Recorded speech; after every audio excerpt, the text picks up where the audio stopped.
¿Alguien recuerda, hermanos? A ver, recapitulemos un poquito los pactos, los pactos. Primer pacto, ¿quién lo recuerda el primer pacto? Adámico, ¿verdad? ¿En qué consistía? Rápidamente.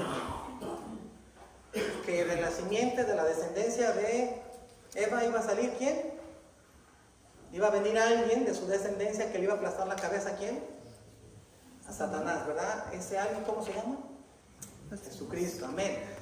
De ahí, ¿qué pacto? ¿Cuál fue el segundo? El pacto noémico, ¿sí? ¿Se acuerdan? El Señor hizo un pacto con él, le dijo que de ahí otra vez se iba a formar y se iba a llenar la tierra, ¿se acuerdan?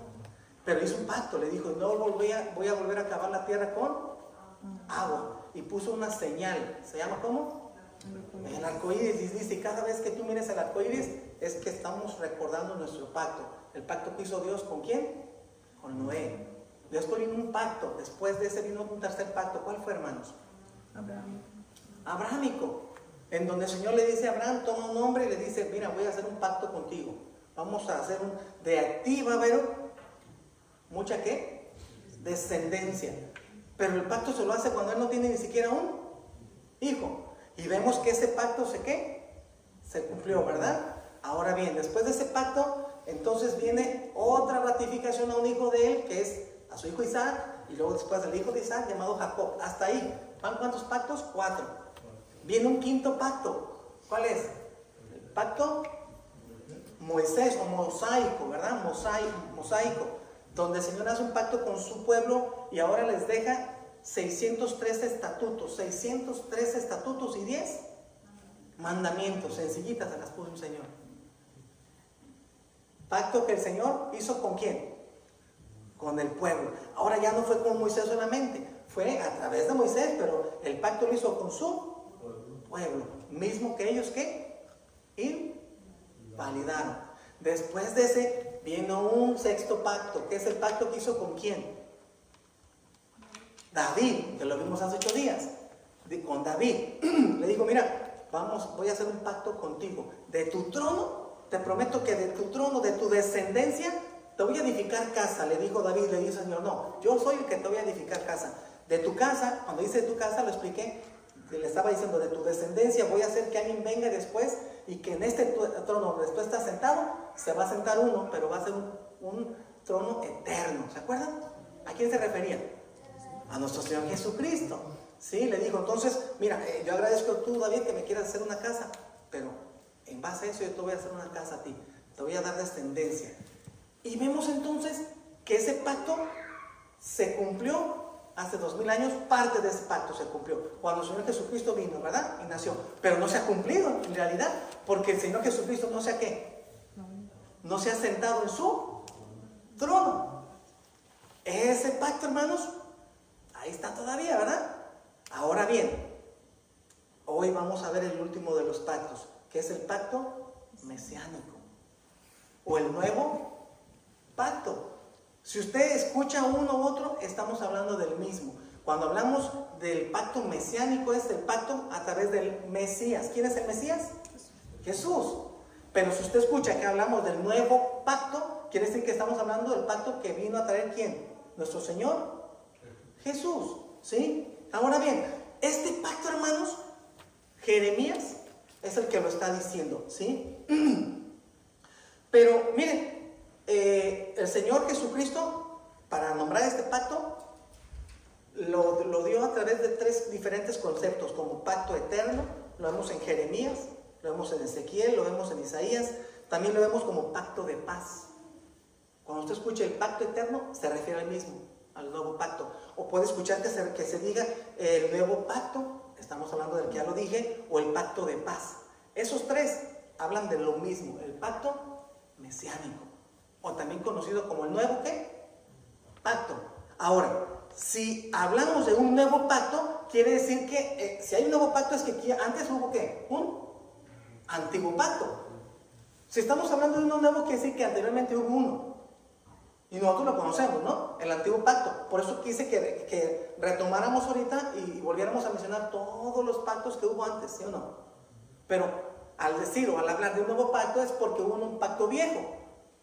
Todos los pactos que Dios hizo, yo lo aclaré hace 8 días y lo voy a repetir hoy. Nunca fue el hombre o el pueblo que los hizo con Dios, sino fue Dios que nos hizo ¿con quién? Con los hombres. Los pactos no los hace el hombre con Dios, porque nosotros somos malos para cumplirlos. Los pactos los hizo siempre Dios, ¿con quién?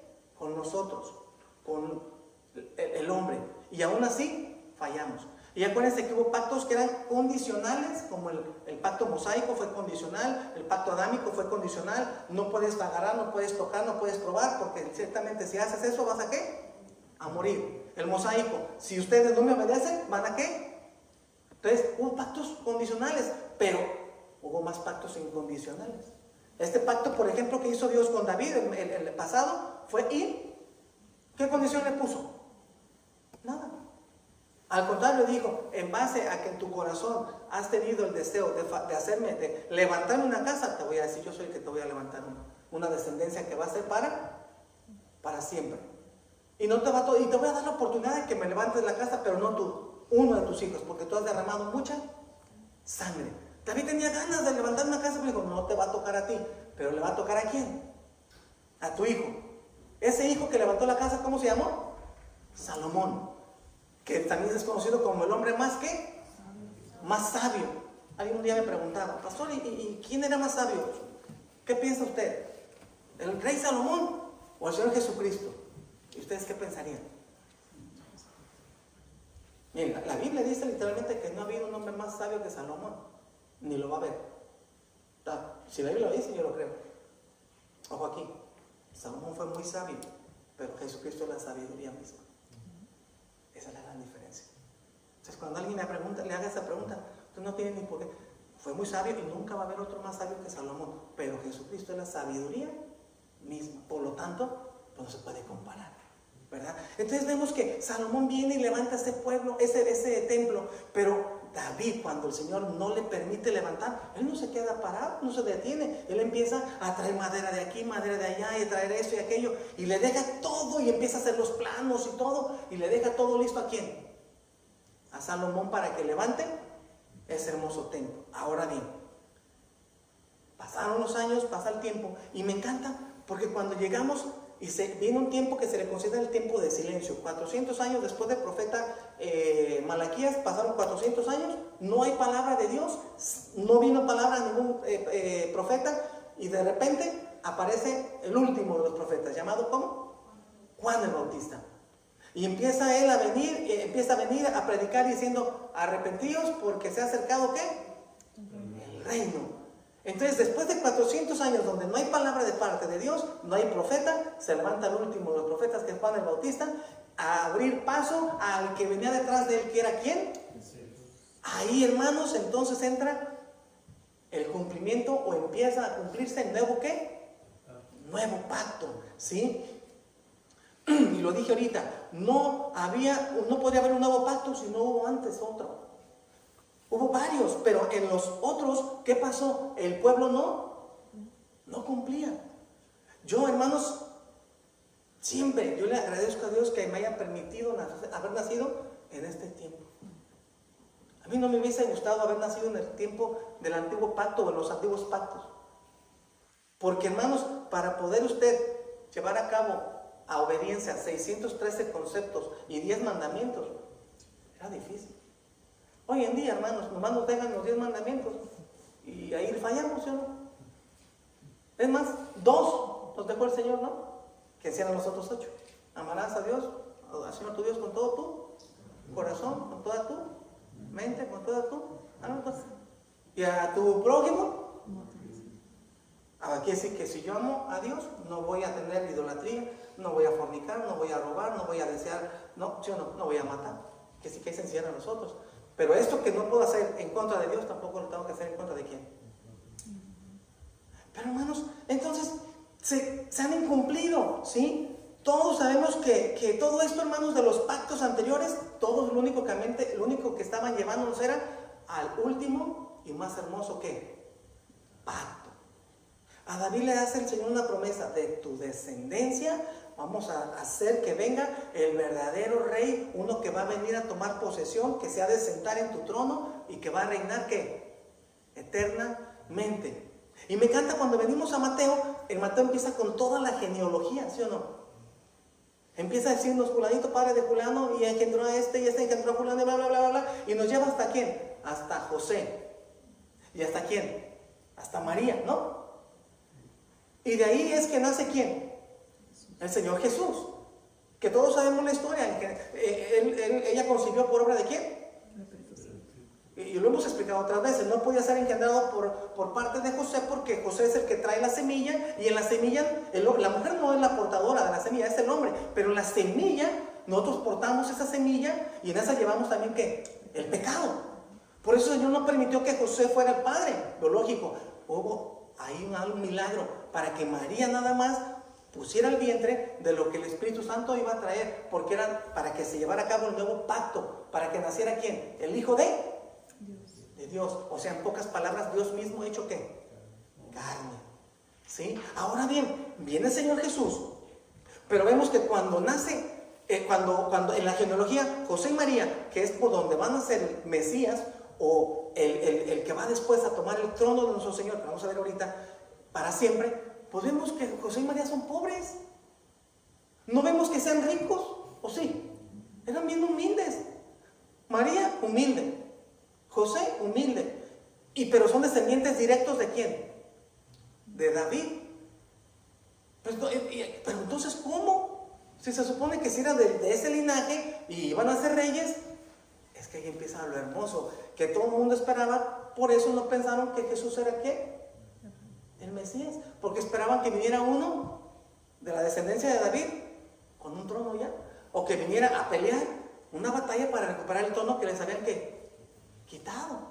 Pero es que el Señor Jesucristo, miren, y aquí es donde entramos en materia, la profecía que dice el Señor a través de Jeremías es: he aquí viene días, dice Jehová, en los cuales haré un nuevo ¿qué? Nuevo pacto. ¿Con quién? ¿Con la casa de quién? ¿Sí? Hermanos, el Señor vino a hacer un nuevo pacto con la casa de Israel. En el estudio lo mencioné. No podemos nosotros pasar por alto que el pueblo del Señor sigue siendo ¿quién? El pueblo Israel. Cuidado aquí, me estoy adelantando, pero cuidado. Porque escucho muchas veces muchas cosas decir, hermanos, y predicadores decir que ya el pueblo del Señor dejó de tener validez, ya como lo negaron y como no creyeron y como no lo reconocieron, dejó. Señor, eso, pero no dejó de ser ¿qué? El pueblo del Señor. Y el Señor prometió que va a venir y va a sentarse en su trono y va a reinar por 1000 años. ¿A quién? ¿A la iglesia? No, Señor. ¿A quién? A su pueblo. Los verdaderos invitados de la fiesta es el pueblo de Israel. Nosotros somos invitaditos de los invitados.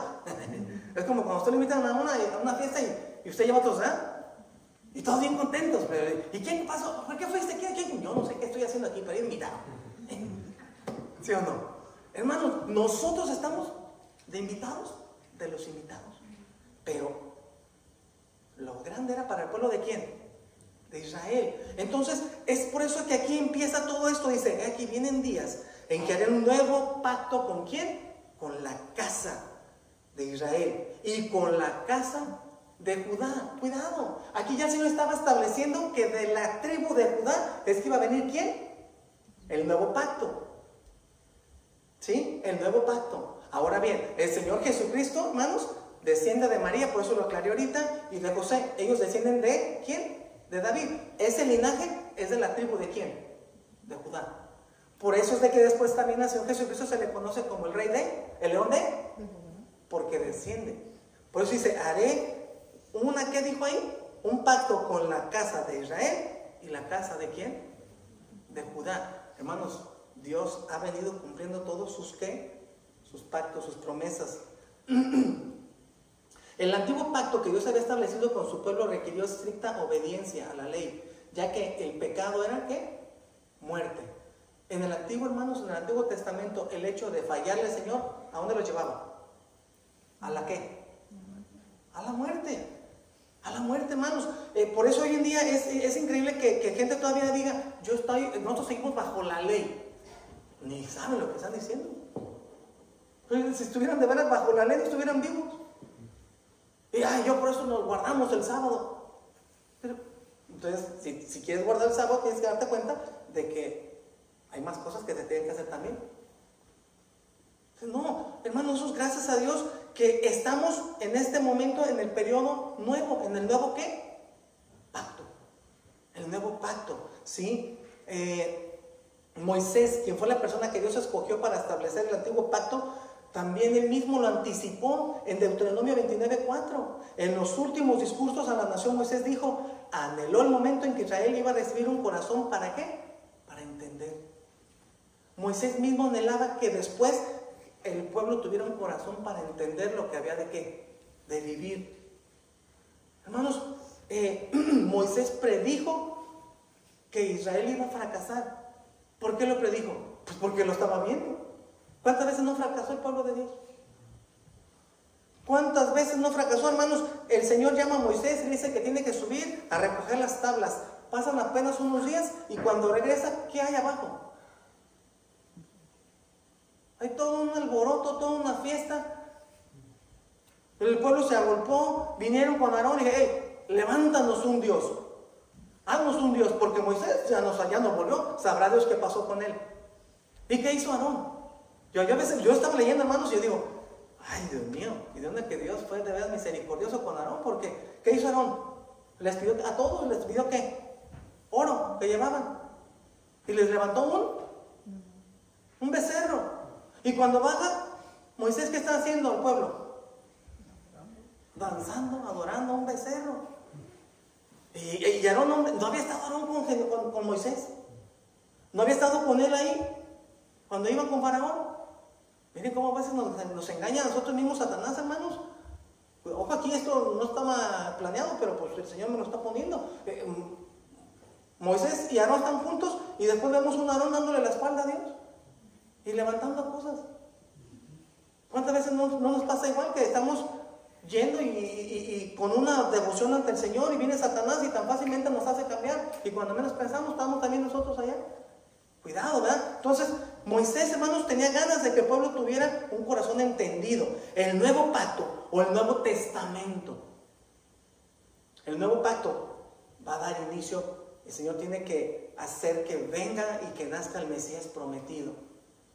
El Mesías es el escogido, ¿sí? Acuérdense, hermanos, incluso la palabra Jesucristo tiene dos raíces, dos nombres que encierran dos raíces: Jesús y Cristo. Jesús significa ¿qué? El Salvador del mundo. Él simboliza la parte ¿qué? Humana, mientras que Cristo literalmente es el Mesías y simboliza ¿qué? La parte divina, a Dios. Jesucristo. Ya el mismo nombre lo está diciendo. Estaba cumpliéndose la profecía de nuestro Dios de que iba a ser un nuevo ¿qué? Nuevo pacto, donde se iba a levantar ese ser, ese Dios mismo hecho humanamente hombre, para venir y mostrarnos que a través de él nosotros podemos tener ¿qué? Redención, ¿sí? El nuevo pacto es la promesa que Dios le hace a la humanidad de perdonar su pecado y restablecer la comunión. ¿Con quién? Con nuestro Dios. La comunión que tenían Adán y Eva con Dios, y que la perdieron debido al pecado, esa comunión nosotros, hermanos, ¿qué pasa? La podemos volver a tener solo a través de ¿quién? De Cristo. Cuando usted viene y usted escucha que yo puedo tener comunión con Dios a través de otra cosa, a través de otra imagen, no, Señor. El único a través del cual podemos tener nuevamente comunión con Dios es a través de ¿quién? De Jesucristo. Él es el único, ¿sí? Él es el único. Jesucristo es el único mediador entre nosotros y ¿quién? Y Dios. No hay más mediadores. Usted puede tener mucha fe en una cosa, en otra cosa, en un santo, en otro santo, pero el único que va realmente a interceder ante usted con Dios, ¿quién es? Es solamente nuestro Señor Jesucristo. Es el único. Lucas 22:20, Primera de Timoteo 2:5. No hay un solo Dios, porque hay un solo Dios mediador entre Dios y los hombres, Jesucristo hombre. Él es el único. Nadie más, hermanos, puede. ¿Por qué? Porque Él era el que estaba establecido que viniera y que abriera el nuevo pacto. En el antiguo pacto, hermanos, después de la ley mosaica, vienen todo aquel tiempo donde hubo jueces, y después entonces vienen los reyes, donde empieza el primer rey Saúl, después David, Salomón y bla, bla, bla, un montón de reyes. Pero muchos reyes, la mayoría, ¿qué hizo? lo malo, ¿ante qué? Ante los ojos de Dios. Y uno venía y tumbaba aquellos altares y aquella idolatría, y venía otro y lo levantaba, y levantaba hasta 3, 4 más. Entonces, pero para poder el Señor perdonarles, tenía que cada año traer aquel cordero, llevarlo al templo. Sacerdote tenía que tomarlo, tenía que examinarlo, que estuviera bien, que estuviera puro, que no tuviera ningún defecto, perdón, no puro, sino que no tuviera defecto, y entonces presentarlo al otro sacerdote, y ese entonces entraba y se iban pasando hasta que llegaba el último, al propiciatorio, donde ahí era el animal que ofrecido para que el Señor pudiera perdonar. ¿Qué? No, ni siquiera, pero perdonaba, pero no que no quitaba, cubría. Entonces ahora el nuevo pacto, hermanos, lo que me está diciendo es que el Mesías iba a venir y en él íbamos a tener nosotros ahora sí que perdón de pecados, el verdadero perdón. Ya no solamente íbamos la sangre a cubrir el pecado, sino que ahora no solo le iba a cubrir, sino que la sangre de ese cordero nos la iba a ¿qué? A quitar el pecado. Ese es el nuevo pacto, hermanos. Sí, Jeremías es lo que está diciendo. Va a venir ese nuevo pacto. Sí, la antigua palabra griega pacto, que viene del griego de ateque, tenía el significado de última voluntad. Cuando usted escuche esa palabra de pacto, lo que significa es última ¿qué? Voluntad. De ahí que a veces encontramos que la Biblia está dividida en Antiguo Testamento y Nuevo ¿qué? Testamento. Pregunta, dice la mano. ¿Qué hay en un testamento? La última voluntad. ¿De quién? ¿Del que está muerto? ¿De alguien que murió? ¿O de quién? Del que está vivo. El testamento, hermanos, no es otra cosa más que la última voluntad que usted tiene para aquellos, ¿no? Y en esa última voluntad usted dice, en ese testamento, usted dice, ese es mi testamento y esta es mi voluntad. Que el carro fulanito para fulano, que el otro auto para perengano, que la casa para no sé quién, y hasta que cumplan y que nadie... Es una última voluntad y lo firman.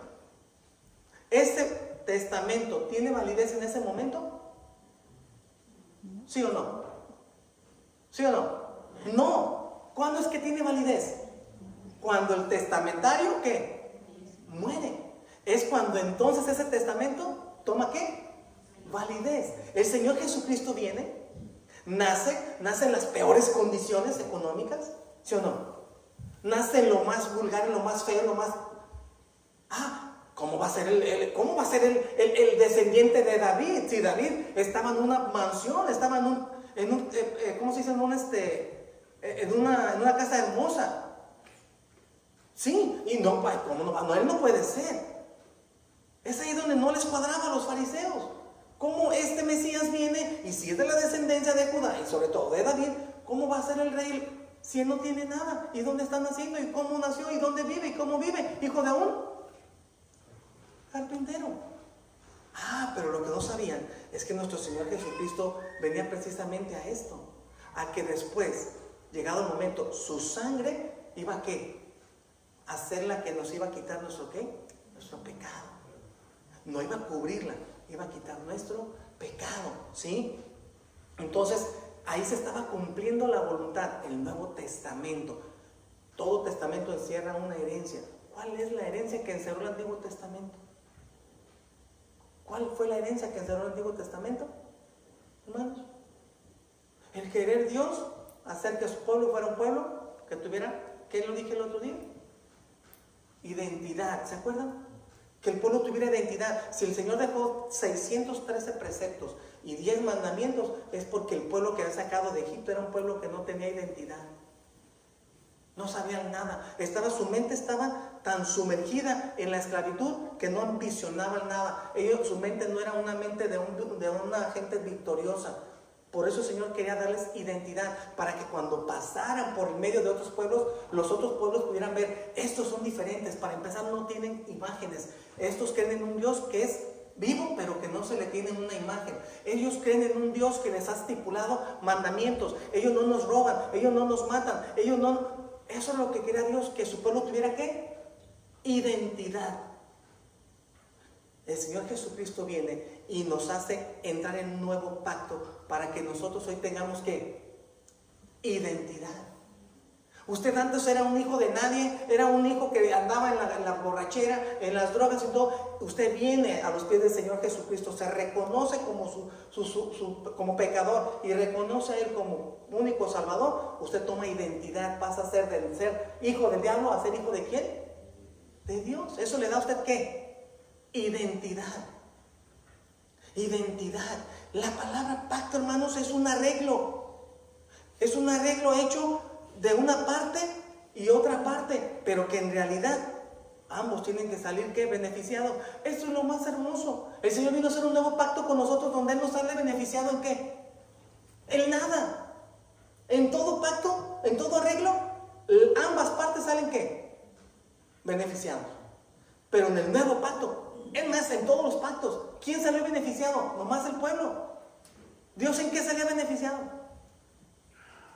Hoy en día, ¿en qué le beneficia el Señor que yo venga y reconozca que Él es el nuevo pacto y que le entregue mi vida y que le pida perdón y que me haga su hijo y que tenga yo salvación y que ahora ya incluso me promete que no voy a ir al infierno? ¿En qué le beneficia a Él? En nada. Pero lo hace por amor, por misericordia. Porque de Él emana amor, de Él emana misericordia. Por eso lo hace. Él no gana nada. Y yo escucho a gente a veces, estoy peleado con Dios ahorita, hace tiempo, estoy en pelea con Dios. Porque no me escuchó, porque no me contestó. Y piensan que le están dañando a Dios. A Dios no le daña, no le beneficia, no le daña. Si no crean que Él gana ya likes, porque o por más gente que se está convirtiendo y Él gana likes allá. No, hermanos, allá en el cielo no hay likes, mira, le dice a los ángeles, ya tenemos 5 billones de vistas. No, Él no le beneficia nada. Los beneficiados somos quienes. Y así como el pueblo en el Antiguo Testamento tuvo identidad, el nuevo pacto vino a darnos a nosotros identidad, ¿sí? Nos ofrece que a través del Señor Jesucristo nosotros volvamos a tener comunión ¿con quién? Con Dios. Adán, hermanos, dice, Pablo menciona el Adán del Antiguo Testamento y el nuevo ¿qué? Adán. Y el Señor Jesucristo como el postrero Adán. Pero lo que vino a hacer el postrero, a rescatar lo que el primero había ¿qué? Había perdido. Él perdió la comunión con Dios. Y el postrero Adán viene ¿a qué? A restablecer. Por eso es de que Él es el mediador. Solo en Jesucristo nosotros podemos ¿qué? Restablecer esa comunión ¿con quién? Con Dios. Sin Jesucristo usted no se puede restablecer su comunión con Dios. Solo en Jesucristo podemos, ¿sí? El nuevo pacto representa los términos por los cuales podemos tener una relación con Dios. Hoy podemos tener una relación con Dios. Sin el nuevo pacto no había una relación con Dios. En el nuevo pacto usted quería hablar con Dios y tenía que ir a hacerlo a través de un ¿qué? Un sacerdote. No había una relación directa. Señor, ¿qué vamos a hacer? No le podían preguntar. El pueblo, por ejemplo, en el desierto, querían saber a dónde o qué hacer, tenían que ir con Moisés. Y Moisés era el mediador, ¿no? Y Moisés venía a la nube y se establecía ahí en la carpa. Después venía el Señor, hablaba con Moisés, pero él era el mediador. Después los profetas fueron los mediadores. Después los sacerdotes fueron los mediadores. Pero llega un momento en que el Señor dice, ahora no se requieren más sacerdotes. El único mediador es Cristo. Hebreos dice que bastó un solo sacrificio para que ahora sea nuestro máximo sacerdote. ¿Nuestro Señor qué? Jesucristo. Él es el único. Él, hermanos, es el mayor de los sacerdotes. De todo el sacerdocio, Él es el mayor. Anteriormente, vuelvo a repetir, cuando traía el animal, el mismo sacerdote que estaba allá, el último sacerdote que estaba en el lugar santo que ofrecía, tenía que purificarse antes de poder ofrecer ¿qué? El sacrificio. Y entonces él ya purificado tomaba aquello y lo ofrecía. ¿Para qué? Para mediar entre la familia y Dios. Hoy el único que puede tomar nuestros problemas, nuestras dificultades para consolarnos y para reconciliarnos con Dios se llama Jesucristo. Él es el verdadero sacerdote. Lo dije el otro día. Por eso cuando Él expiró, dice que automáticamente el velo del templo se rasgó. Pero de arriba hacia abajo. Demostrando que después de esa muerte de ese ser tan hermoso, no era requerido más sacerdotes. No era requerido más ese lugar donde nadie podía ver el sacrificio. Todo el mundo vio el sacrificio más hermoso, ¿no? No fue expuesto delante de todos. Antes del sacrificio nadie lo veía más que el sacerdote. Pero el sacrificio que nuestro Señor Jesucristo vino a hacer, lo pudo mirar ¿quién? Todo el mundo. ¿Por qué? Porque sabíamos, y porque el Señor, no sabíamos, porque el Señor quería que nosotros pudiéramos entender que no iba a haber después de eso más sacrificios. El Señor Jesucristo vino. Ahora bien, el nuevo pacto también se menciona en Ezequiel, ¿sí? Os daré corazón nuevo y pondré espíritu nuevo dentro de vosotros. Y eso es lo que vamos a analizar. Cuando el nuevo pacto vino a nosotros, cuando el Señor Jesucristo vino a dar inicio al nuevo pacto, Ezequiel había prometido que cuando Él viniera, Él iba a darnos dos cosas. Un corazón, ¿qué? Nuevo. A ver, todos juntos, además, un corazón nuevo. ¿Qué es lo primero que el Señor quiere hacer en mí o en aquella persona que viene y conoce de Él? Cambiarle su corazón. ¿Por qué su corazón? Porque dice que el corazón de nosotros es engañoso y perverso, ¿no lo dice así? Y en el estudio hoy lo estábamos tocando el tema, en la escuela dominical. Santiago estaba diciendo, porque nosotros en realidad no somos tentados por Dios, somos tentados por nosotros mismos, porque nuestro corazón está en ¿qué? Nuestra concupiscencia. O sea, en pocas palabras, nuestros malos deseos no están afuera, están aquí mismo. Entonces el Señor Jesucristo por eso vino y dice que cuando nosotros reconocemos y lo invitamos a Él a nuestra vida como Señor y Señor, Él entonces pone en nosotros un ¿qué? Un corazón nuevo, ¿sí? Y también un espíritu, o de su Espíritu Santo, perdón, no un espíritu nuevo, sino su Espíritu Santo, ¿sí? Ahora, ¿por qué nos quiere cambiar el corazón? Porque con el corazón que veníamos antes no le podemos ¿qué? Servir. Nuestro corazón, hermanos, de ahí, del corazón emana la vida, dicen uno, ¿no? También en la palabra del Señor. Pero también del corazón emanan nuestros malos ¿qué? Pensamientos. La gente, hermanos, la gente a veces nos engañamos diciendo que es que yo aprendí, es que lo aprendí allá, es que lo aprendí allá. Pero hay veces que hay personas que están siempre en un lugar bien y no escucharon precisamente malas cosas, pero de todas maneras hay cosas malas en su corazón, ¿sí o no? Porque ya las traemos por naturaleza. En el ADN que nos pasó a Adán, ya traemos también ahí que el pecado. Un niño es inocente hasta los 5 más o menos años, ¿no? Y después, ¿quién le dice que haga maldad o que haga cosas malas? ¿Y por qué las hace? El Señor dice, y pondré, a través de Ezequiel, y pondré en ustedes un corazón nuevo. El problema del corazón está precisamente en lo profundo del corazón. No sé si me explico. El problema del corazón está precisamente en lo profundo del corazón.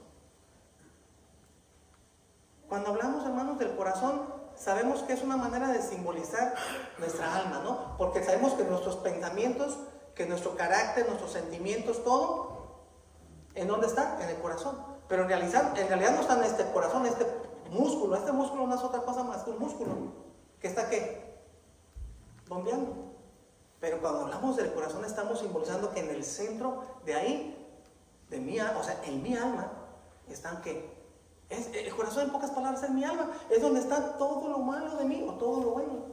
Entonces el Señor, hermanos, dice, voy a cambiar en tu corazón, te voy a poner un corazón nuevo. Necesitan ustedes un corazón nuevo, un corazón que no esté viciado a lo anterior, un corazón que no esté deseando nada más lo malo. Nos encanta lo malo, nos fascina lo malo. Y no me digan que no, que nos gusta lo malo, ¿sí? Entonces tenemos que reflexionar que Dios, hermanos, quiere obrar en nuestro corazón, ¿sí? El apóstol Pablo escribió, de modo que si alguno está en Cristo, ¿qué? Quiere decir que si usted nació de nuevo, ese corazón del Señor se lo hizo ¿qué? Nuevo. Y ahora tenemos que tratar de que ese corazón se mantenga así, en cosas nuevas, no en las cosas viejas. Pero si usted lo mantiene en las cosas viejas, ¿de qué le sirve si el Señor le puso un corazón nuevo? Si el corazón va a seguir en poco tiempo, va a estar otra vez ¿qué? Contaminado. ¿Por qué el Señor le tuvo que hacer hincapié a Nicodemo? Hey, de cierto te digo que tienes que nacer de nuevo, de agua y de espíritu. Muy posiblemente se estaba refiriendo el Señor haciendo alusión a la palabra de Ezequiel. Y pondré en ustedes un corazón ¿qué? Nuevo, y daré de mi espíritu. Por eso el Señor le dice a Nicodemo, hey, de cierto te digo que tienes que nacer de nuevo, de agua, de espíritu. ¿Quieres realmente nacer de nuevo? ¿Quieres ser hijo mío? Perdón, tienes que nacer de nuevo. Tu corazón tiene que ser nuevo. En un corazón nuevo no hay maldad. ¿Por qué el Señor hacía hincapié en que los niños se los dejaran ir a Él? Y decía, porque de los tales, ¿qué es? ¿Qué maldad hay en un niño? Inocente. Y así quiere el Señor que nosotros vengamos a ser nuevas criaturas con un corazón nuevo, tener una nueva ¿qué? Inocencia, y siendo identidad de Él. Identidad de Él, ¿sí? Ahora, número 2, Él quiere darnos de su espíritu. ¿Por qué nos quiere dar de su espíritu? ¿O por qué nos prometió que nos iba a hacer un corazón nuevo y nos iba a dar aparte de su espíritu? ¿Sí? ¿Qué es el espíritu? Una porción de Él. Hermanos, nosotros hoy tenemos que entender que ese nuevo pacto, a nosotros somos más que privilegiados, porque en el Antiguo Testamento, hermanos, el Espíritu Santo no lo podían tener, la gente no lo podía tener. Toda la historia de los jueces era que el Espíritu Santo venía y estaba sobre alguna persona en especial para ser usado por Dios para algo. Pero no podían tener el Espíritu Santo. Y nosotros hoy de entrada, usted apenas se reconoce pecador y reconoce a Jesucristo que es el Señor y Salvador de su vida, y de entrada lo primero que Dios le da, ¿qué es? El Espíritu Santo. Efesios 1:13, ¿cómo dice? En Él también vosotros, habiendo oído el Evangelio de verdad y habiendo creído en Él, fuisteis sellados. O sea, lo primerito que a mí el Señor me da, en cuanto yo lo reconozco que es el único que me puede salvar, me da de su Espíritu. Los apóstoles estaban con Él y se querían ir, y dijo, no se me pueden ir todavía hasta que venga ¿qué? El Espíritu Santo. Mientras no se me pueden ir. Ya estaban queriendo ellos arrancar a llevar el mensaje, no se me pueden ir. A nosotros, después de ello, después de que se derramó el Espíritu Santo el día de Pentecostés, todo aquel que viene y le reconoce a Jesucristo que Él puede perdonar sus pecados y se reconoce pecador ante Él, lo primero que nos da es el Espíritu Santo. ¿Por qué? Porque usted no va a poder ganar una sola batalla siendo una nueva persona si no tiene ¿qué? El Espíritu de Dios. Sin el Espíritu de Dios, usted no le puede ganar a Satanás una sola batalla. Y su corazón, aunque sea un nuevo corazón, aunque usted haya nacido de nuevo, su corazón en poco tiempo va a ser otra vez un corazón que sucio y contaminado.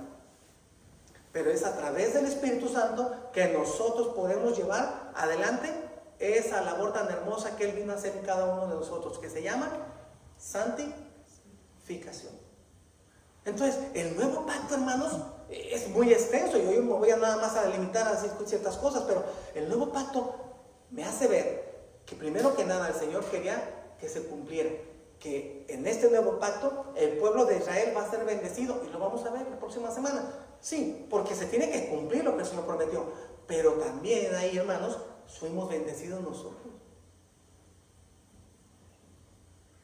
Aquel pacto que había hecho Dios con Abraham, que su descendencia iba a ser incontable, ¿cuándo es que se cumplió con nosotros? O más bien, ¿cuándo se empezó a cumplir? Desde el momento en que el pueblo creció, ya ahí su descendencia empezó a crecer. Pero no solo la descendencia judía, sino que después nosotros los gentiles, los que no éramos descendientes judíos, también pudimos ser parte de esa descendencia. Entonces, ese pacto todavía se siguió cumpliendo el día del Pentecostés, porque dice que el Espíritu Santo cayó, Pedro predicó y se convirtieron en 3,000 personas, y había de todas las nacionalidades. Ahí ese día, hermanos, se estaba cumpliendo todavía parte del pacto abrahámico. Se estaba cumpliendo, muchos más descendientes estaban ya conociendo al Señor. Entonces, qué hermoso es conocer los pactos. Este pacto, hermanos, es el pacto más hermoso. Para mí es el más hermoso. Porque este pacto es el pacto eterno. Este pacto, hermanos, no solo fue por unos años como los otros que pasaron y quedaron ahí. Este pacto va a ser ¿qué? Eterno. El Señor Jesucristo un día va a venir a sentarse en su trono, va a reinar 1000 años. Y después su trono va a permanecer para... Después de 1000 años, su trono va a ¿qué? A permanecer para siempre. Y ahí, si usted recibe a Cristo como su Señor y Salvador, usted va a ser parte de los invitados.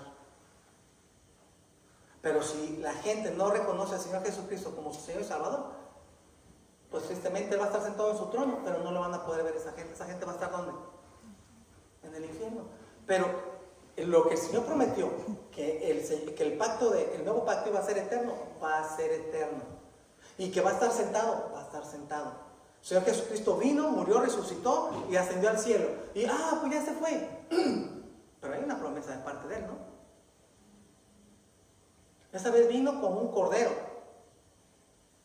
¿Cómo es un cordero? ¿Anda peleando el cordero? Noble, amigable. Lo agarran, lo van a matar, ni abre la boca un cordero. Así vino nuestro Señor, Isaías lo dijo. Como cordero al matadero fue llevado. He aquí que su boca no fue abierta, no emitió palabra alguna. Esta vez que venga, no viene como cordero. Esta vez, ¿cómo viene? Esta vez viene como león de... El león no es tan amigable, ¿o sí? El león no viene también... No, esta vez viene a tomar posesión de lo que le corresponde, su trono, su gloria. Si el Señor se lo prometió a David, que de su descendencia, de su casa, de su linaje, iba a venir el verdadero rey de reyes, que se iba a sentar para siempre, va a venir. Ese es el nuevo pacto, hermanos. Entonces, el nuevo nacimiento nos transforma y nos hace entrar en un estado de ¿qué? De justicia y santidad. Vuelvo a repetir, usted recibe a Cristo y la sangre de Cristo, ahora usted le da identidad. Es de ahí donde nosotros decimos, somos cristianos, no porque vamos a una iglesia, no porque tenemos una denominación, no porque cargamos una Biblia, no, somos cristianos, ¿por qué? Porque me identifico con Cristo, porque mi manera de vivir hace y demuestra que vivo diferente a los demás. Ahora me hace ser identificado. ¿Cómo pudieron saber los romanos o en la antigüedad, cómo pudieron darse cuenta que los discípulos eran seguidores de Jesús? Por su manera de ¿qué? De vivir. Por eso es que dicen Hechos y se les llamó por primera vez cristianos, porque su manera de vivir delataba que ellos habían estado con ¿quién?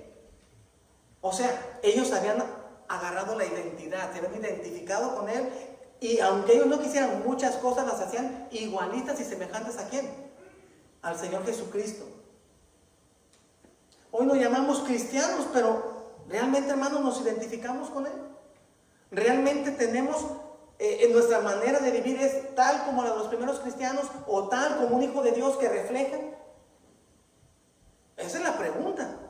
Pues estamos en el nuevo pacto y gloria a Dios que podemos entender y que a lo mejor nosotros somos ya por su misericordia feligreses, somos hijos de Dios, somos redimidos, pero no solamente es eso, tenemos que tener identidad. El antiguo pacto o los pactos antiguos le daban identidad al pueblo. El nuevo pacto nos hace lo mismo, tener identidad de que somos hoy salvos. Por eso, hermanos, siempre nosotros, y el apóstol Pablo decía, las obras no las hago para salvarme, las hago porque ya soy producto de una salvación misma. Eso es lo que el Señor estaba diciendo. Entonces tenemos que tener identidad. El proceso tarda, ¿no? ¿No tarda el proceso de santificación? Sí tarda, pero tarda más cuando tú lo estás deteniendo. Si tú te das más al Señor, tarda menos el Señor en santificarte.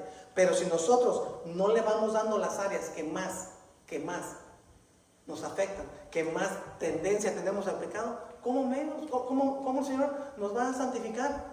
Absolutamente no. Menos vamos a santificarnos. Y pasa la vida, y se nos va la vida. La vida es corta, hermanos. Me pongo aquí a preguntar, ¿cuántos años tienen de cristiano cada quien? Yo tengo 10, 8, 9, 10, 20. Y Se nos va a ir la vida. ¿Y qué hicimos en 20 años? ¿Cómo?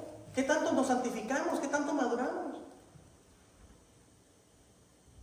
Es incongruente que la gente quiera pasar una eternidad con el Señor, pero no quieren pasar un tiempo con Él a solas en oración. Es incongruente. No pasamos 20 minutos en oración, no pasamos una hora, pero queremos pasar una eternidad con Él. ¿Cómo así? Eso no funciona. O sea, queremos realmente pasar una eternidad. Hay que pasar tiempo con Él aquí a solas. ¿Usted quería pasar la vida con la pareja que tiene ahora? ¿Qué hacía? Pasar tiempo con ella, ¿no? Platicando y conociéndose. Es lo mismo, queremos pasar una eternidad y no queremos pasar tiempo con el Señor. Esa es la cuestión, hermanos. Realmente el nuevo pacto, hermanos, es algo hermoso porque vino a cumplirse, se está cumpliendo y se va a terminar de cumplir. Si la gente no entiende cómo la venida del Señor la dividió, sí, la tuvo que dividir de acuerdo a las 70 semanas de ¿quién? De Daniel. La tuvo que dividir porque vino, murió, resucitó y se fue. Va a regresar. Y la gente no entiende. No, por eso es que no creen que Jesús... No, pues, pero el Señor dice, pues hay aquellos que no quieren creer en mí, pero en mi palabra es clara. Y está escrito todo. Entonces, hermanos, la santidad es un propósito de Dios el que nos santifiquemos. ¿Es difícil? Sí. En esos tiempos más, sí. Pero no imposible. Si no, entonces estamos llegando como los de los equipos de fútbol. Ya, ay, no, vamos contra ese equipo. Es el campeón. Ya van derrotados. ¿Sí o no? No, ya está, ya. Hay que pararnos a jugar. No, de verdad que digan que venimos. Pero ya su mente va como. Y nosotros estamos iguales. No, yo sé que no puedo ser santo. No, pues ya vas derrotado. No, en Cristo sí podemos ser santos, ¿o no? Amén. Él fue santo. Él murió, nació y murió siendo santo. Por lo tanto, yo puedo ser santo. Porque me dejó lo más hermoso para que me ayude a ser santo, que se llama el Espíritu Santo. Aquí les conviene que yo me vaya. Si no me voy, no va a venir ¿quién? El Espíritu Santo. Y cuando Él venga, Él es el que les va a ayudar ¿a qué? A ser santos, a santificarse. En el cielo nadie entra si no es santo. Hermanos, al cielo entran solamente los que pasaron por la sangre de Cristo y que los hizo santos y los justificó. Al cielo no se puede entrar por otro lado, no se puede entrar por otro camino. O sea, no piense que el cielo es como la casa, se me metió por la azotea, se me metió por la barra, por la yarda. No, Señor, al cielo no se entra por otro lado que no sé por qué. Por la puerta. ¿Y la puerta se llama? Jesucristo. Imagínese, usted llega a su casa y tiene 3 sentados ahí en su casa. ¡Ay! ¿Cómo entraste? Tenía alarma, tenía todo. ¿Y cómo entraste? Para que vean. Descodifico alarmas, saco chapas y al cielo no. Al cielo no se puede. Y hoy en día mucha gente piensa que llegando allá, he escuchado tanta gente decir, Diosito es bueno, Diosito es bueno. A la hora de la hora nos tiene que perdonar. Ándale pues, créete. Créete, así le dijeron a mi primo. Créete y engordas. Créete. No, al Señor no le podemos jugar así, hermanos. Al cielo se entra por la puerta, hay una sola puerta, y esa puerta se llama Jesucristo, es sencillo. Entonces, por eso tanto hincapié. Estábamos hablando hace ratito, tenemos llamemos la campaña evangelística, o no campaña, más un tiempo de evangelismo. ¿Usted qué va? A que la gente vea y pueda darse cuenta que así como están y así como vienen viviendo, no hay otro camino más que el camino de perdición, y que la puerta es muy grande y muy espaciosa y millones están yendo por ahí, pero no van al cielo. ¿A dónde van? Van al infierno. Y es lo que intentamos, que la gente pueda darse cuenta que existe otro camino que es angosto, con otra puerta que es chiquita, pero que se llama ¿qué? Vida eterna. A eso es lo que vino el Señor, a eso vino a hacer un nuevo pacto, para que toda esta gente, toda la humanidad pueda entender que se tiene y se puede salvar. Pero es solamente a través de Jesucristo, no a través de nadie más. No existe otro mediador, no existe otro salvador. Los santos son muy buenos, ellos piensan eso. El único que me santifica es Cristo. El único que intercede por mí es Cristo. El único que murió por mí es Cristo. El único que resucitó por mí es... ¿Quién más ha resucitado? Nadie. Mahoma, los seguidores de Mahoma, murió y ¿dónde están? bien sepultadito. Buda, ¿dónde está? Sepultadito. Ah, pero nosotros somos el único pueblo que dice mi libertador o mi líder al que yo sigo murió, pero no se quedó sepultado. ¿Está dónde? Eso es lo que nos hace diferentes, que nuestro libertador realmente murió, resucitó. Y entonces, hermanos, ahí es al que tenemos que venir, ¿sí? Todas las promesas las recibimos por medio de la fe, y con eso termino. Todo eso es a través de ¿qué? De la fe.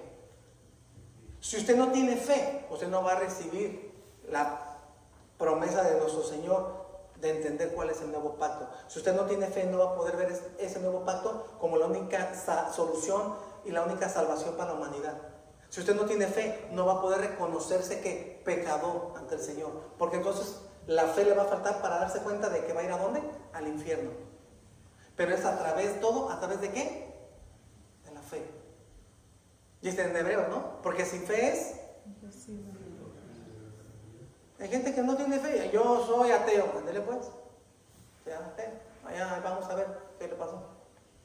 Pero es la fe. Entonces todas las promesas se han cumplido. Yo por fe. Un día reconocí a Cristo como mi Señor y Salvador y me otorgó ¿qué? Salvación y vida eterna. Yo por fe espero su venida, ¿no? Porque el día que Él venga, no es para que venga a juzgarme y condenarme, es para que me tome y me lleve con Él. Yo un día por fe espero que Él venga y se siente en su trono y reine 1000 años. Pero también no solamente 1000 años aquí en la tierra, sino por toda una eternidad. Pero todo es por fe. Entonces, hermanos, el nuevo pacto, como conclusión, o el Nuevo Testamento, no es otra cosa más que Jesucristo mismo como nuestra más grande ¿qué? Herencia. Si todo testamento en sí era una herencia, nuestra más hermosa herencia, ¿qué es? Si no, Jesucristo. La gente está afanada, se muere, se mata toda una vida por levantar un negocio, por levantar una casota, para dejarles una herencia a los hijos. Y yo lo repito al cansancio, y trabajan tanto en la herencia, pero no trabajan en el heredero. Y usted se mató y no se dejó ni disfrutar nada, y se abstuvo de viajar, de disfrutar, todo por dejarle a los hijos, y usted apenas se muere y los hijos están peleando por la herencia. Por un carro que a lo mejor no más dejó, o si a lo mejor dejó mucho, pues por más. Y usted ni siquiera quería pagar ni al doctor por dejarle a los hijos, y los hijos en cuestión de 1 año, 2 años, lo que usted le llevó 40 años de sacrificio, ¿dónde está? En la basura. Ah, pero usted murió contento, orgulloso. Ah, me fui bien tranquilo a descansar de que les dejé una herencia. Mentira, no les dejó nada. Porque lo que les dejó no vale nada. Voy a poner un ejemplo. $1 en una moneda que sea de oro, ¿cuánto vale? Vale mucho, ¿no? Y una moneda de $1 en moneda normal, ¿cuánto vale? $1. Tal vez este dólar, que es de oro, puede valer 50,000. Y este no vale más que $1. Si los ponemos ambos dentro del fondo del mar, ¿cuál vale más? Ninguno. Porque ahí no sirve ninguno para nada. Ni el que vale $50,000 vale. Porque está ¿dónde? Eso es lo peor. Que a veces nosotros no entendemos el valor de las cosas. Y estamos aquí queriendo hacer un montón de tesoros. Que allá arriba, ¿de qué nos van a servir? ¿Quién te ha sido enterrada en su Cadillac? No se me olvida. Un Cadillac, en un panteón, un terreno enorme con una excavadora. Hicieron toda la fosa, un Cadillac blanco convertible, el féretro encima, lo descendieron. Él se fue bien contento en su Cadillac al cielo. Sí llegó al cielo un Cadillac. Habrá llegado un Cadillac allá. No llegó nada. Y por muy hermoso el Cadillac y bien poquitas millas que haya tenido, ¿a dónde llegó? Si recibió a Cristo, llegó con el Señor. Si no recibió a Cristo, pobrecito, porque tampoco le sirvió para llegar al infierno el Cadillac. Qué triste que la gente estamos afanados en querer hacer y dejar y no trabajamos en nuestros hijos. En la mejor herencia que le podemos dejar es que conozcan a quién, a nuestro Jesucristo. Estamos levantando ahorita, hermanos, con todo respeto, estamos levantando una generación de hijos que viciados a un aparato. Ahorita estamos viviendo las consecuencias de una generación que levantamos hace 40 años, 30 años más o menos, y una generación que se levantó en puros videojuegos, porque era lo que había, y esos videojuegos estamos viendo las consecuencias, cómo hacen matazones, ¿sí o no? Estamos levantando una generación que en 30 años, estos que están en puras tablas, sabrá Dios también que vayan a hacer. ¿Nos conviene o no? ¿Nos tenemos que preocupar? Sí, nos tenemos que preocupar en cómo estamos levantando nuestra próxima ¿qué? Generación. Porque hoy en día la gente está afanada en quererles dejar algo, pero se nos olvida que la mejor herencia, por eso lo puse así, nuestra mejor y más hermosa herencia es Jesucristo. Eso es lo que tenemos que dejarles a nuestra familia, a nuestros hijos.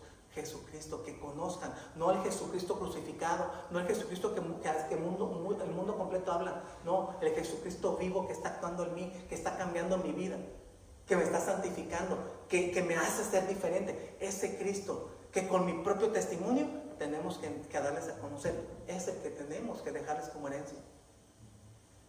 Eso es lo hermoso de los pactos. ¿Para qué queremos dinero? No se puede comprar un pedacito en el cielo. El Señor ahí en la parábola, ¿qué le dijo? El rico manda a Lázaro. No, ni en el infierno se le quitaba los mandones ese hombre. Manda a Lázaro que venga y me moje. Mira tú que de aquí se te quita. No, el Señor que le dijo, no puede pasar Lázaro para allá. No te puede llevar agüita. Ni tú puedes venir para acá a tomar. En su momento tuvieron su oportunidad. Tú decidiste, en tu oportunidad tú decidiste quedarte ahí. Él decidió que honrarme y glorificarme. Hermanos, Dios permita que entendamos que este nuevo pacto no es otra cosa más que la más hermosa manifestación de Dios para demostrarnos su amor, su perdón y reconciliarnos con ¿quién? Con Él mismo. Así de que si usted tiene la oportunidad, si usted ya recibió a Cristo como su Señor y Salvador, gloria a Dios, gloria a Dios. Pero si usted no lo ha recibido, yo le invito a que no se tarde.